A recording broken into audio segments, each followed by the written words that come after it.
روایت د جابر کی راضی راغه او یا رابی مسجد نبوی تا او اللهم انی استغفرک و اتوب الیک یا اللہ زتان بخنا والم تا ترا گرزم بس اللہ اکبر کو زر منزو علی رضی اللہ عنہ تو یا ھذا ان سرعۃ الاستغفار باللسان توبۃ الکاذبین دا سوچ په تیزه باندې زر استغفار وي دا خطوبه دروژنو خلقو دا نو عربی تو یا امیر المؤمنین صدا سی توبه علی رضی اللہ عنہ تو اصل توبه دا ندامت علی ذنوب الماضیہ تیرو گناہوں باندې بخیمانتے ہوگی دویم دا دے الاعادتو لادائی الفرائض المنقوصا کم منزونا دا نپاتی شوی او آغا چکی ادا کی چا باندی دی ظلم کردے آغا تا واپس والے ہوکی بل ستا دے نفس کے خوند راشی سیدہ پچا باندی پا طاعت باندی زکا چې خوند راغلی په معصیت باندې نو اوس چې کوم دی بدن لرا زور ورکا دی بدن لا ترخواله ورکا په طاعت د الله باندې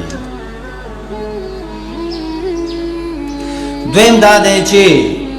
اجابتها فی الطاعت کما ربتها فی المعصیه امیشواله کول په طاعت باندې لکه څنګه چې تا میشواله کړو په معصیت باندې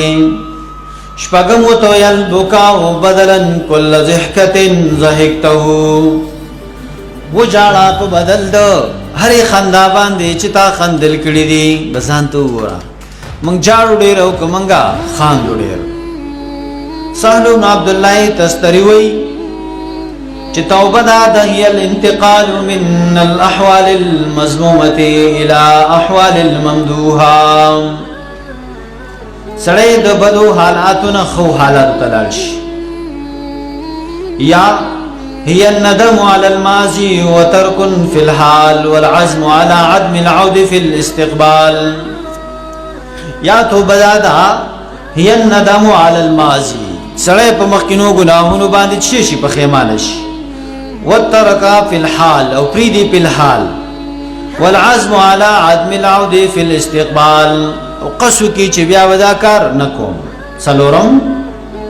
حدیث کے مرازی نبی علیہ السلام واللہ انی لا استغفر اللہ واتوب الی فی اليوم اکثر من 70 مرہ یا ببل روایت کے رازی میں مرہ زو اللہ تا سل کرتی دو رزی یا کرتی را گرزم توبہ استغفار وائم پروایت دو ابو موسیٰ اشعری کی راضی نبی علیہ السلام ہوئی اللہ عز و جل یبسط یدہ باللیل یتوب مسیح النہار ما یلیق بشان دا اللہ سرا سنگ مناسبی دشپی اللہ خپل اللہ سرا اگدی دا پار دی چی توبو باسی دو ورزی گناہنگار ویبسط یدہ فی النہار لیتوب مسیح اللیل حتی تطلع الشمس من مغربها دا کیتا قیامت فوری ترمیزی کے رازی یا حدیث کے رازی نبی علیہ السلام فرمائی اللہ اشد فرحا بتوبت عبدی نیتوب الی اللہ دخپل بند پا توبہ باندی دیر زیاد خوشحالی گی کلچ توبہ باسی سم خوشحالی گی یو سڑے دے بخبلا سورلائی بانے بی ارض فلات فلات فنفلت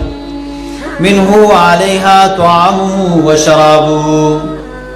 لانشی داغنا سورلی اگو پا سورلی باندی چکم دے داغ خوراکی داغ خاکی